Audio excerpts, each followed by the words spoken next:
Kasisikat pa lamang ng bukang liwayway sa isang malagim at hindi inaasahang araw sa tuktok ng Atok, Benguet, nang isang karumaldumal at nakapangingilabot na pagpatay ang tuluyang sumira sa mapayapang katahimikan ng luntian at mayamang taniman ng tsaa.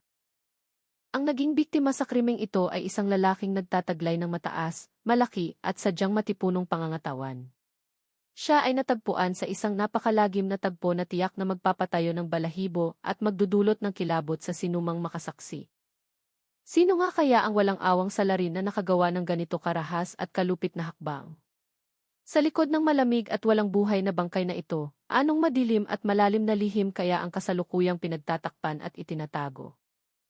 Anong mga katotohanan ang patuloy na nagkukubli sa likod ng manipis na hamog na bumabalot sa ibabaw ng taniman ng tsaa, na tila naghihintay na lamang na mabunyag at mailantad sa liwanag ng araw?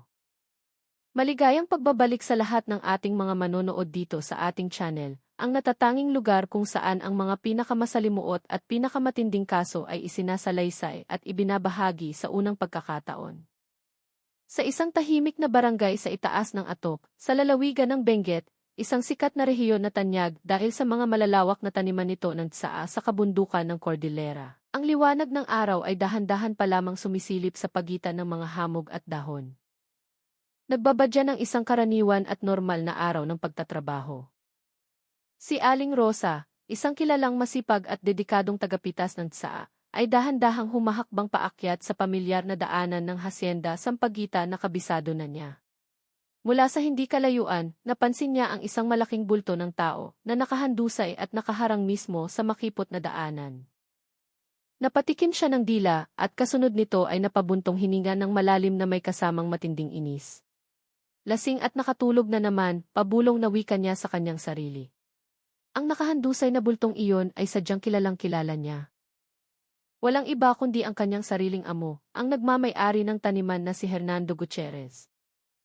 Ang nakagawian nitong bisyo na pag-inom ng alak hanggang sa malasing ng husto at tuluyang makatulog sa loob ng kubo o sa alinmang sulok ng taniman ng tsaa ay hindi na isang kakaiba o bagong bagay para sa lahat.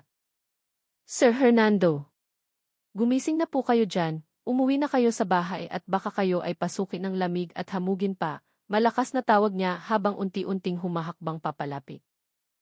Walang anumang sagot na dumating, tanging isang nakabibingi at nakatatakot na katahimikan lamang ang bumalot sa buong paligid. Dahan-dahan siyang yumuko nang mailayuning yugyugin ang balikat ng kanyang amo upang ito ay gisingin. Subalit sa unang dampi pa lamang ng kanyang mga daliri, siya ay napatalon sa labis na pagkagulat at mabilis, halos pabiglang binawi ang kanyang kamay. Isang hindi natural, nakapanlalamig at matigas na pakiramdam ang sumalubong sa kanya.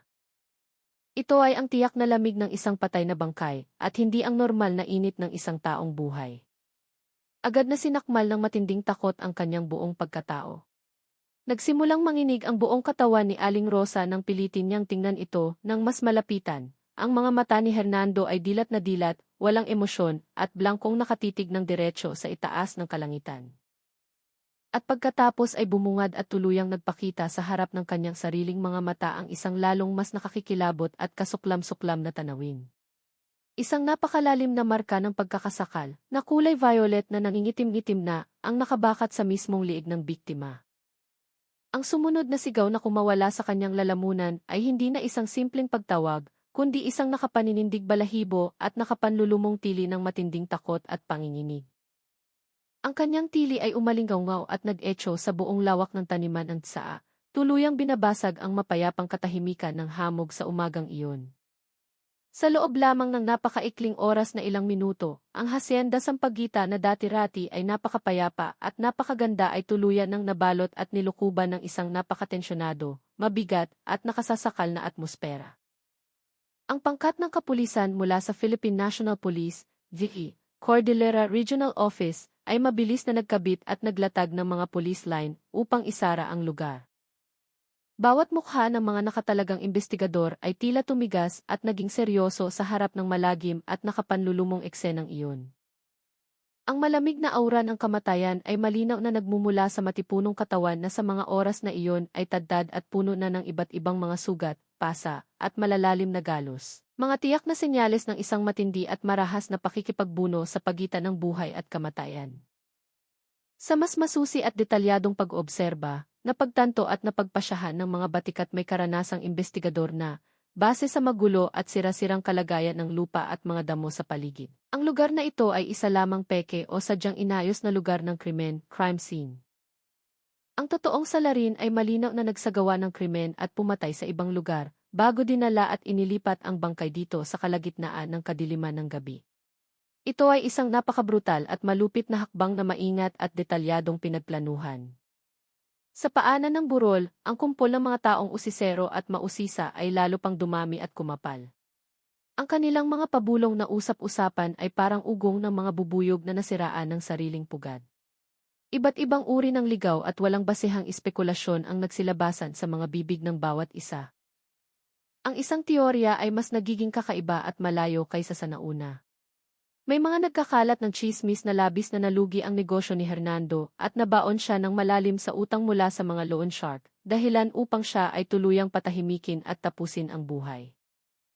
Iginiit naman ng buong tigas ng ibang grupo na nangyari ito dahil sa nagiging magaspang at malupit na pag-ugali ni Hernando kamakailan, ang labis nitong pagiging lasenggo, at ang walang awang paghahanap ng gulo at pakikipag-away sa napakaraming tao sa buong lugar. Subalit, sa gitna ng lahat ng magugulo at walang kasiguraduhang mga tsismis na ito, ilang mahihinang bulungan tungkol sa masalimuot na buhay pamilya ni Hernando ang dahan-dahang nagsimulang kumalat, tungkol sa mga walang habas na pagmumura, maaanghang na pag-aaway, at maging ang mga malulupit at brutal na pambubugbog na ginagawa niya sa kanyang nakababatang asawa na si Maya sa tuwing siya ay matatapos uminom at malalasing. Bawat espekulasyon ay tila nauwi lamang sa kawalan at lumilikha ng patay na dulo, na lalong nagpakapal, nagpalalim, at nagpakilabot sa lambong ng misteryong tuluyang bumabalot sa kahindik-hindik na pagkamatay ng mayamang negosyante ng tsaa. Ang dambuhalang makinarya ng investigasyon mula sa FA Cordillera ay agad na umarangkada at umikot ng may buong bilis at puwersa.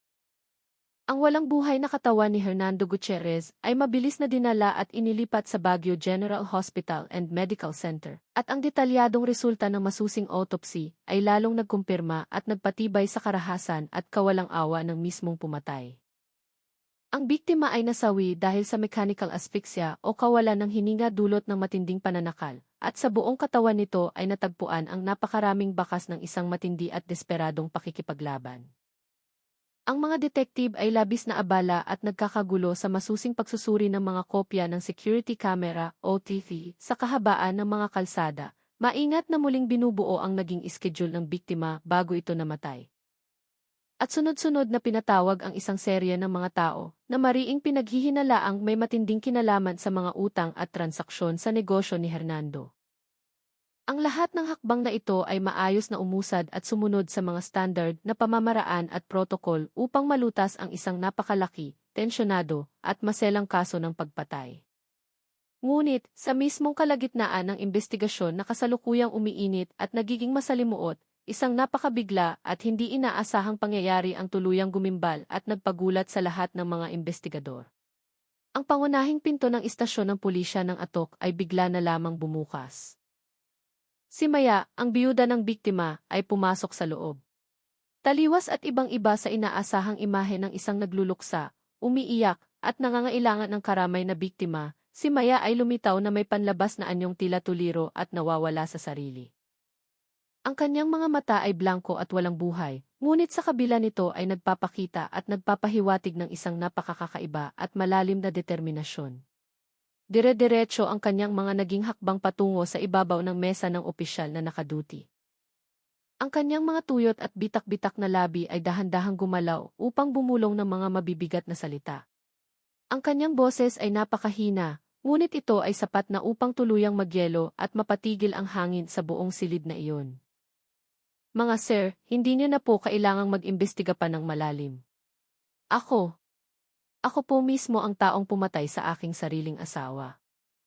Ang nakapanlalamig at matulis na pag-amin na iyon ay parang isang malakas na bombang bigla na lamang sumabog sa kalagitnaan ng maliwanag na araw. Agad na dinala at ipinasok si Maya sa interrogation room ng A. Cordillera. Sa loob ng kwartong iyon, tuluyan niyang inamin at isinalaysay ang lahat ng kanyang mga nagawang perwisyo. Noong malagim na gabing iyon, matapos umuwi si Hernando na lasing at brutal siyang pagbubuhati ng kamay at bugbugin. Ang matinding puot at galit na matagal na niyang kinikimkim sa loob ng maraming taon ay tuluyan na at pormal ng sumabog. Habang silang dalawa ay mainit na nagbubuno, siya ay matagumpay na nakakuha at nakadampot ng isang pirasong mahabang lubid, at sa gitna ng kanyang tuluyang pagkawala sa sarili at katinuan. Pilit niyang sinakal sa liig ang kanyang asawa ng napakahigpit hanggang sa tuluyan itong tumigil sa paghinga. Pagkatapos ng pangyayaring iyon, dahil sa sobrang kaba at panik, sinubukan niyang kalagkarin at buhatin ang mabigat na bangkay ng asawa papunta sa madamong bahagi ng taniman ng tsaa upang sadyang lumikha ng isang peke at magulong crime scene. Si Maya ay walang tigil sa paghagulgol at pag-iyak habang detalyadong isinasalaysay ang mga madidilim na taon na puno ng walang katapusang sikmura, paghihirap, at pang-iinsulto na kanyang tiniis sa ilalim ng mga suntok at masasakit na salita mula sa kanyang asawa at sa mga magulang nito. Ang ibinigay na motibo ni Maya na ito ay formal na pagtatanggol sa sarili, self-defense, mula sa pananaw ng isang lehitimong babaeng naging biktima ng karahasan sa loob ng tahanan, domestic violence, ay tila napakalohikal, kapanipaniwala, at tiyak na nakakakuha ng labis na simpatya. Sa unang tingin, mukhang maaari na at pwede nang isara ng mabilis ang kasong ito. Subalit, para kay Police Colonel Phil Roberto Hizon at sa lahat ng kanyang mga bihasa at batikang investigador, ang lantarang pag-aming ito ay lalo lamang nagdulot at lumikha ng isang mas malaki at mas malalim na pagdududa sa kanilang mga isipan. Masyadong maraming detalye ang hindi tugma at lubhang kahina-hinala. Paano magagawang mag-isa ng isang babaeng nagtataglay ng maliit at mahinang pisikal na pangangatawan na tulad ni Maya na buong lakas na makipagbuno at sakalin hanggang mamatay ang isang napakalaki at napakatipunong lalaki na tulad ni Hernando? At ang mas mahalaga at malaking katanungan, paano siya nagkaroon ng sapat at labis na lakas para buhatin at ilipat ang isang napakabigat na bangkay ng mag-isa paakyat sa matarik na burol ng taniman ng tsaa sa gitna ng matinding kadiliman ng gabi? Ang pag-amin na ginawa ni Maya ay kinakikitaan ng pagiging tuloy-tuloy at malinaw pakinggan. Ngunit ito ay kapansin-pansing kulang at salat sa mga otentiko at totoong detalye na inaasahang magmumula sa isang individual na talagang nakagawa ng isang kahindik-hindik na krimen habang nasa kalagitnaan ng matinding pagpapanik. Ang mga tingin ng kanyang mga mata, kahit paman ito ay namumula at patuloy na naluluha, ay mariing nagpapahiwatig ng isang bagay na mas malalim pa kaysa sa simpleng nararamdamang pagsisisi. Ang pag-amin na ito ni Maya, sa halip na maging huli at pinal na piraso ng palaisipan, ay tila naging isang bagong susi na magbubukas ng isa pang pinto ng misteryo na mas komplikado, mas masalimuot at mas madilim. Daan-daang kilometro ang layo mula sa kabundukan ng Benguet, sa isang napakaliit at tahimik na eskinita sa probinsya ng Batangas, ang pang-araw-araw na buhay ni Mang Severino de Maculangan, 62 taong gulang, ay patuloy na umaandar sa isang kakaiba at labis na payapang katahimikan. Ang lalaking ito na nagtataglay ng matikas pa ring tindig at maliksi pa ring kilos, katulad ng isang tunay at retiradong guro ng sining ng Arnis, ay araw-araw nakasama ng kanyang butihing asawa sa pagbabantay ng kanilang maliit na sari-sari store na pagmamay-ari ng pamilya. Hanggang ngayon ay maaga pa rin siyang gumigising sa umaga, masipag na naglilinis ng buong tindahan, maayos na naghahanay ng mga paninda, at nakikipagkwentuhan ng magaan sa mga malalapit na kapitbahay na lubos niyang kilala. Walang sinuman ang nakakapansin ng anumang pagbabago sa kanyang kilos, maliban sa kanyang asawa na nakaramdam na nitong mga nakaraang araw, ay mas naging napakatahimik at matipid magsalita ang kanyang mister. Siya ay madalas na natatagpo ang nakaupong tulala ng ilang mahahabang oras sa harap ng kanyang mainit na kapeng barako. Ang kanyang mga mata ay paminsan-minsang lumilipad at nakatingin sa malayo, tahimik na itinatago ang isang matindi at malalim na pag-aalala. Na inaakala at hinala ng kanyang asawa ay dahil lamang sa labis na pagkamis at pag-aalala para sa kanilang nag-iisang anak na babae at 2 apo na naninirahan sa malayong lugar. Ang kanyang magagaspang at kalyadong mga kamay na noong kabataan, ay paulit-ulit na nagpapakawala ng malalakas, mabilis, at matutulis na mga hampas ng baston, ay bahagya at dahan-dahan ngayong nanginginig sa tuwing may papasok at tutunog na tawag mula sa isang numerong hindi niya kilala. Samantala, sa loob ng nakasarang silid-pulungan ng Special Task Force ng AV Cordillera, ang atmosfera ay napakabigat at sadyang napakatensyonado. Ang pag-amin na binitawan ni Maya, Kahit pagaano man ito inilarawan ng detalyado, ay lalong nagpapakita at naglalantad ng maraming malalala at nakamamatay na kontradiksyon. Malakas na hinampas ni Police Colonel Roberto Hizon ang ibabaw ng lamesa habang mariing itinuturo ang hawak niyang kopya ng forensic report mula sa pagamutan. Hindi makatwiran at hindi posibleng mangyari. Ipinapakita at pinatutunayan sa nakasulat na resulta ng medikal na pagsusuri na ang puwersa at pressure ng pagkakasakal sa liig ng biktima ay sadyang napakalakas at mariin. Imposible at hindi ito kailanman magagawa ng isang babaeng nagtataglay ng ganoong kaliit na pisikal na pangangatawan na katulad ng kay Maya. Ang mga nakikitang pasa at bugbog sa ibabaw ng katawan ni Hernando ay direktang dulot ng malalakas na pagkakabangga at mga sadyang binitawang matitinding suntok. At hindi mga simpleng bakas na nakuha mula lamang sa isang magulo at ordinaryong pakikipagbuno. Ang lahat ng mga hinala at teorya ay sabay-sabay na tumuturo sa iisang malakas na posibilidad na sinadya at pinlano ni Maya na umamin sa pagkakasalang ito upang pilit na protektahan at pagtakpan ang partisipasyon ng ibang tao. Isang napakahalaga at kritikal na pag-usad ang bigla na lamang lumitaw. Matapos maingat at masusing suriin ng forensic team ang lahat ng nakuhang sampol at ebidensya mula sa katawan ng biktima, nakatuklas sila ng isang gintong petunjo. Sa mismong ilalim ng mga kuko ni Hernando, may natagpo ang ilang maliliit na hibla ng kakaibang tela at isang FDS sample na ganap na hindi tumutugma o bumabagay kay Maya. Ang ebidensyang ito ay nagpapatunay ng walang pag-aalinlangan na may ikatlong taong pisikal na naroon at nakipagbuno ng matindi kay Hernando bago pa man ito tuluyang malagutan ng hininga. Kasabay at eksakto sa mismong oras na ito, isang napakahalagang saksi na magiging susi sa kaso ang matagumpay na natagpuan. Isang driver ng tricycle ang buong tapang na nagpatotoo at sumumpa na bandang hating gabi mismong araw ng insidente. Malinaw niyang nakita ang isang matandang lalaki na may matipuno at matikas na pangangatawan na nagmamadaling paalis at inilalayo ang sarili mula sa lugar na malapit sa hacienda Sampaguita habang sakay ng isang maingay at lumang motorsiklo. Ang larawan ng tunay at nag-iisang salarin ay unti-unti at dahan-dahan nang lumilitaw mula sa pagkakabalot nito sa matinding dilim. Kinabukasan ng tanghali, sa loob ng maliit na sari-sari store sa probinsya ng Batangas, ang paligid ay kasing tahimik at kasing payapa ng dati nitong anyo.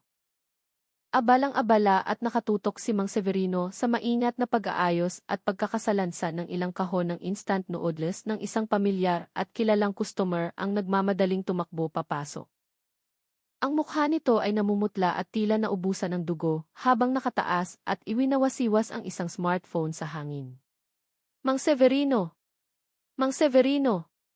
May napakalaking balita sa telebisyon at internet. Si Maya! Nasa balita si Maya!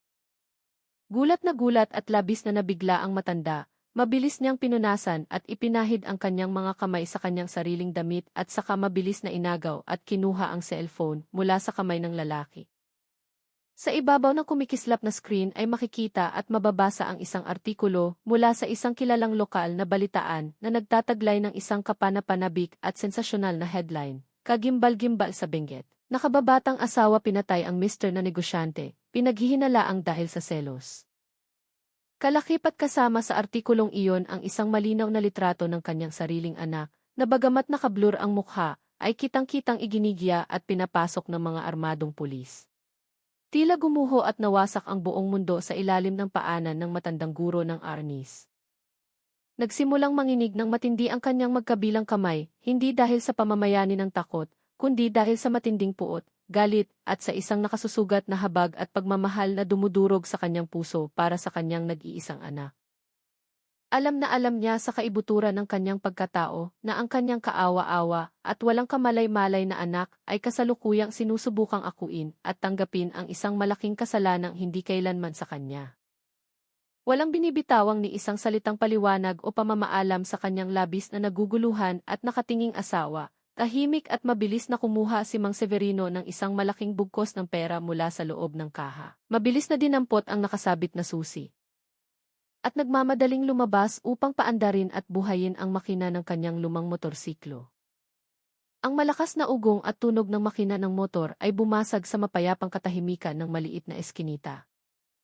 Patuloy na dala ang isang lalaking tuluyan ng binalot at kinain ng desperasyon sa isang mahaba at nakapapagod na paglalakbay na aabot sa daan-daang kilometro patungong Benguet upang tuluyang iligtas ang kanyang inosente at malinis na anak.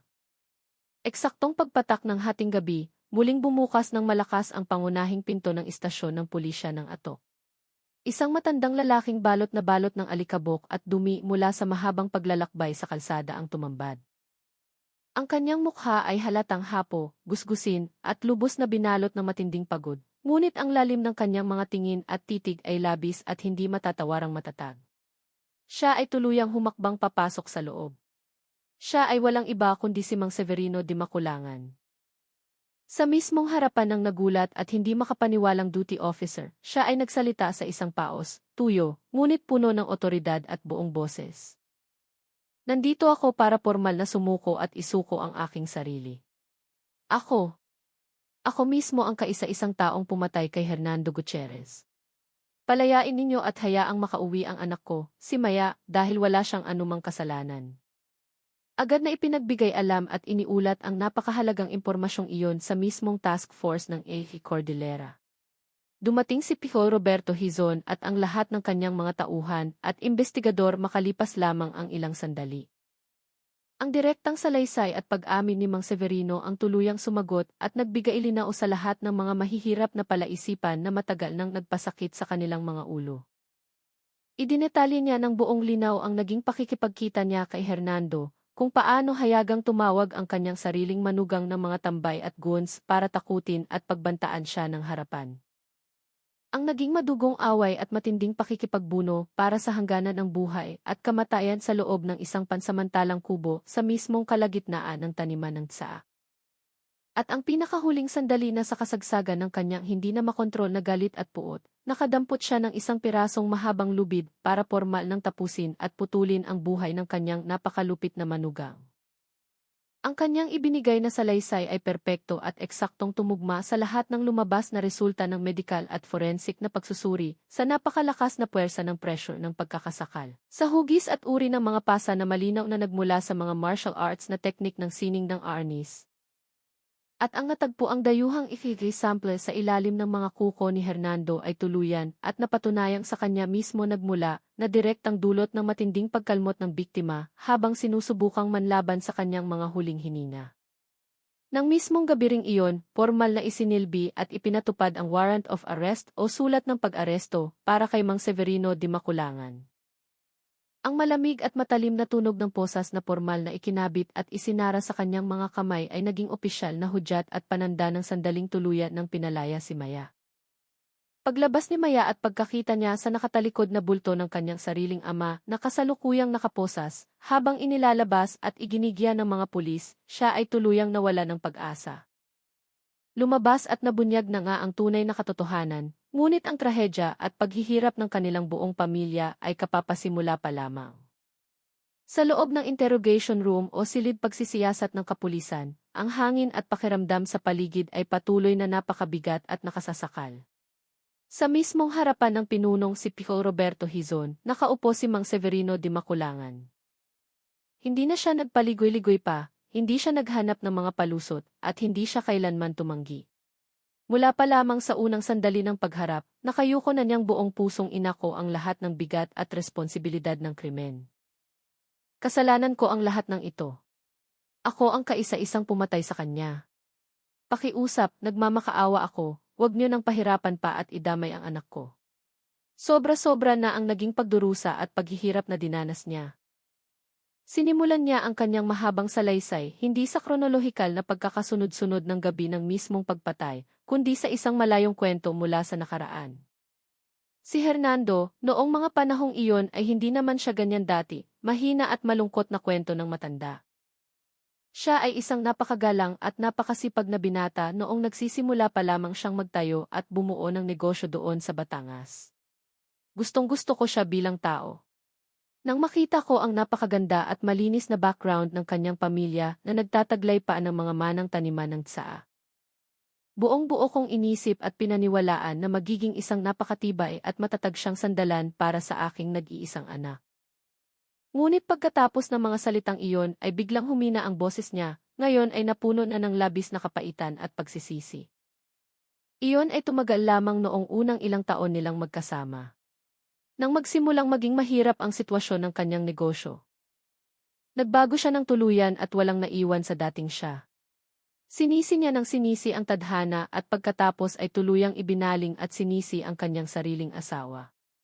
Walang awan ang sinasabi na si Maya ay nagdadala lamang umano ng kamalasan dahil binigyan lamang siya nito ng 2 anak na babae.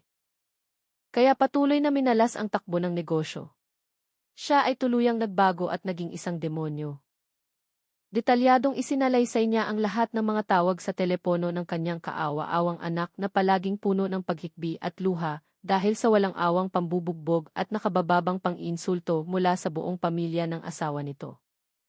Nang hindi na talaga niya makatiis at masikmura ang mga nangyayari, mag-isa siyang sumakay ng bus at bumiyahe ng napakahaba papuntang Benguet para ayusin ang problema ng harapan.